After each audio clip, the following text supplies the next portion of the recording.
मलकापूरच्या पूर्वेला किंचित फटकून रावसाहेब यांचा बंगला होता.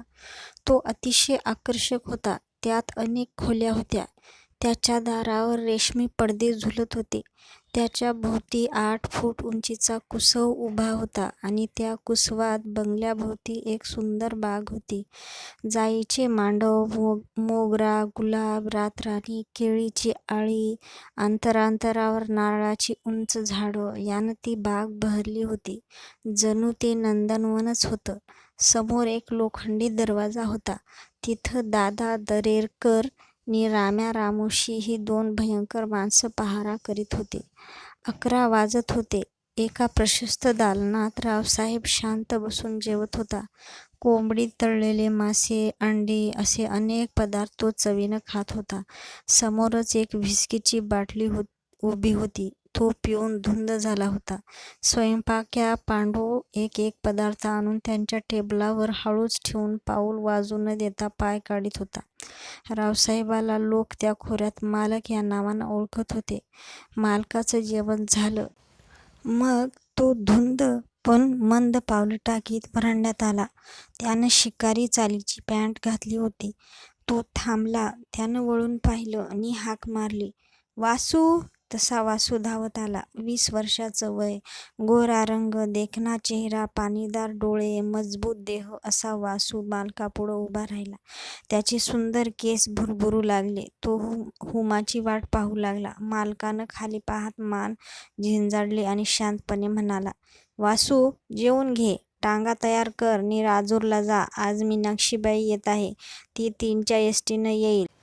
ती येण्यापूर्वीच तू राजूर एसटी स्टँडवर हजर व्हायचं. जातेवेळी तू आपला तिरकमटाही घेऊन जा. मार्ग दाट झाडीतून आहे. त्या झाडीत काही फरारी लोक दबा धरून बसल्याची खबर आहे. ते म्हणे वाटमारी करीत आहेत. तेव्हा मीनाक्षीबाईला तू सुखरूप घेऊन ये. 3 मैलाचा रस्ता आहे. तू आता जाशील तो प्रश्न नाही. परंतु तू लवकर जा, कारण एसटीचा भरवसा नाही. ते कधीही येईल. काय? जा. " मालक बोलता बोलता थांबला आणि स्वयंपाकघराकडे वळून म्हणाला, "कोंडीबा, वासूला जेवण दे. तो कामगिरीवर जात आहे. " मग मालक तसाच शांतपणे आपल्या खोलीत गेला. पलंगावर पडला आणि आज मीनाक्षी येणार असं पुटपुटून त्यानं डोळे मिटून घेतले. तो विचारमग्न झाला. रावसाहेबाला मालक हे नाव सार्थ असंच होतं. त्याच्यासारखा दौलतीचा धनी खोऱ्यात दुसरा नव्हता. तो अनेक उलाढाली करीत होता. कार्तिक महिना आला की तो इतर सर्व व्यापाऱ्यांवर मात करून खोऱ्यातील सर्व गवत खरेदी करीत होता आणि ते मुंबईच्या व्यापाऱ्यांना विकून हजारो रुपये नफा घेत होता. त्याच वेळी तो जंगलाचे मक्ते घेत होता. जंगल तोडून लाकडं मुंबईपर्यंत पाठवीत होता. त्यामुळं दौलत त्याच्या घराकडं गंगेसारखी धावत येत होती. शिवाय DSP पासून सर्व सरकारी अंमलदार त्याला रामराम करीत. तो जो शब्द बोलेल तो वाया जात नसे. मालक म्हणजे एक लहानसा जहागीरदारच मानला जात होता. आता या घडीला त्यानं विरवाडीचं सर्व जंगल घेतलं होतं. तिथं जंगलतोडीचं काम चालू होतं. शेकडो मजूर काम करीत होते. मालकानं त्या मजुरांसाठी अनेक कच्ची घरं बांधून त्या जंगलात एक वसाहतच निर्माण केली होती. मजुरांची सोय म्हणून तिथं स्वतःच धान्याचं दुकान काढलं होतं. सर्व प्रकारचा माल मजुरांना उधार पुरवला जात होता आणि ती उधारी त्यांच्या पगारातून वसूल केली जात होती.